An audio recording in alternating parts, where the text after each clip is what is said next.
Assalamualaikum warahmatullahi wabarakatuh. Hari ini kita lanjutkan materi tentang klasifikasi materi. Klasifikasi materi itu terbagi menjadi 3 berdasarkan wujud zatnya. Yang pertama adalah zat padat, cair, dan gas. Zat padat itu mempunyai ciri-ciri bentuknya tetap dan volumenya tetap. Jarak antar partikel zat padat sangat rapat dan partikel-partikel zat padat tidak dapat bergerak bebas. Lalu, zat cair mempunyai ciri volumenya tetap tapi tidak mempunyai bentuk yang tetap, atau dia bergantung terhadap media yang digunakan. Jarak partikel zat cair itu lebih renggang dibanding zat padat. Partikel-partikel zat cair dapat bergerak bebas namun tetap terbatas. Yang ketiga adalah gas. Gas tidak mempunyai volume dan bentuk yang tetap. Lalu jarak antar partikel gas sangat renggang dan partikel-partikel gas dapat bergerak sangat bebas. Kita masuk yang berikutnya, yaitu unsur, senyawa, dan campuran. Unsur itu adalah zat tunggal yang tidak dapat diuraikan lagi menjadi zat yang lebih sederhana dengan proses kimia biasa. Unsur itu terbagi menjadi 2, ada yang logam dan ada non-logam. Contoh yang logam ada tembaga, aluminium, air raksa, dan magnesium. Non-logam dia ada oksigen, karbon, belerang, dan klor. Lalu berikutnya adalah kita masuk ke senyawa. Senyawa adalah zat yang bisa diuraikan menjadi 2 unsur atau lebih dengan proses kimia biasa. Contohnya adalah air, gula, garam dapur. Air itu terbentuk terbentuk dari 2 unsur, yaitu hidrogen dan oksigen. Apabila akan dipisahkan kembali, cukup diuapkan saja, maka air akan berubah kembali menjadi hidrogen dan oksigen. Cara pembentukan senyawa itu ada pembakaran, penguraian, kombinasi, dan pencampuran. Yang berikutnya adalah jenis campuran. Campuran itu adalah suatu materi yang terdiri atas 2 zat atau lebih yang masih mempunyai sifat zat asalnya. Campuran terbagi menjadi 2, ada campuran homogen dan campuran heterogen. Campuran homogen itu adalah campuran yang terdiri dari satu macam. Ya, jadi setelah tercampur dia hanya menjadi satu macam. Contohnya adalah larutan gula. Campuran heterogen itu terdiri dari banyak campuran dan dia biasanya masih bisa dibedakan zat pembentuk asalnya. Ya, kalau homogen dia tidak bisa lagi dibedakan. Contoh larutan gula, bisa tidak dilihat mana gulanya mana airnya? Tidak bisa, makanya disebut campuran homogen. Kalau campuran heterogen itu masih bisa dibedakan zat pembentuknya, zat awalnya. Contoh campuran air dan minyak.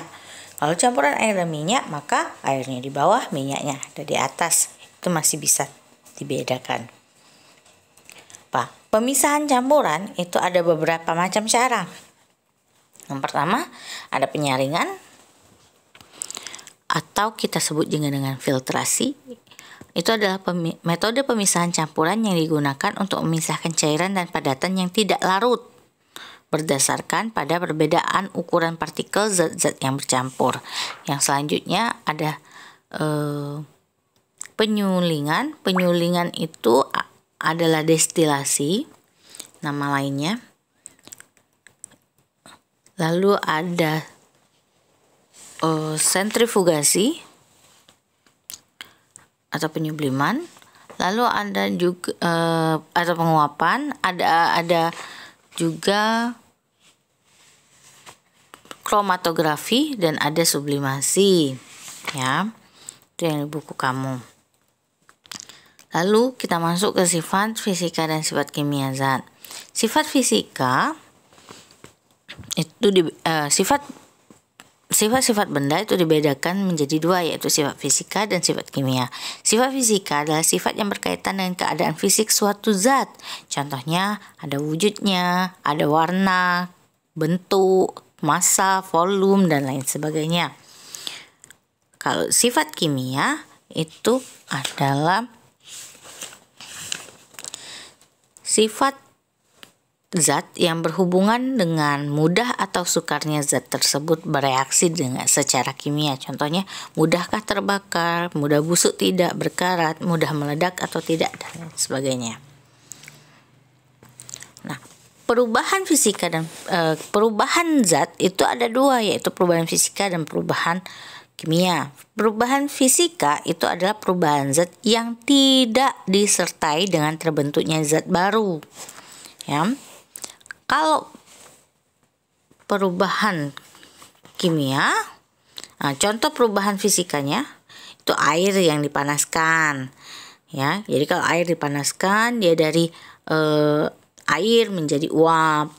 Dia tidak terbentuk zat baru, sama-sama air. Terus biji kopi diubah, digiling menjadi serbuk kopi. Itu juga tidak ada perubahan zat baru, maka disebut dengan perubahan fisika. Kalau perubahan kimia itu adalah perubahan zat yang dapat menghasilkan atau membentuk zat baru dengan sifat kimia yang berbeda dengan zat asalnya. Ada perubahan warna, ada perubahan rasa, suhu, gas, perubahan bau, perubahan energi, dan terbentuk endapan. Contohnya, apel yang dipotong, ya berubah apa? Warnanya berubah. Besi yang berkarat, ya, dia berubah. Lalu ada makanan yang basi, susu diubah menjadi keju. Singkong atau ubi kayu itu diubah menjadi tapai. Nah, itu termasuk perubahan kimia. Lalu yang berikutnya ada asam dan basa. Asam basa, kita masuk ke asam basa. Asam itu adalah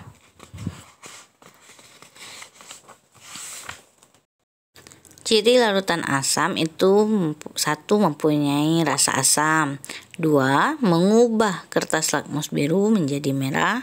3. Bereaksi dengan logam menghasilkan gas hidrogen. Lalu 4. Bereaksi dengan karbonat menghasilkan gas karbon dioksida. Kalau basa, dia mempunyai ciri yang 1. Terasa pahit dan agak berasa sabun. 2. Mengubah kertas lakmus merah menjadi biru. Lalu dia terasa licin di kulit. Nah, itu adalah basa, larutan basa. Nah, kalau dia dicampurkan asam dan basa, dia akan netral, namanya netralisasi, atau kita sebut juga dengan larutan garam. Contohnya itu natrium hidroksida, NaOH, itu basa, dicampur dengan asam klorida, itu asam, itu akan menghasilkan natrium klorida, yaitu garam. Contoh produk dari garam itu ada sampo dengan kondisioner, pasta gigi dan sisa makanan di mulut, sengatan semangka dan lotion. Indikator asam basa itu bisa digunakan.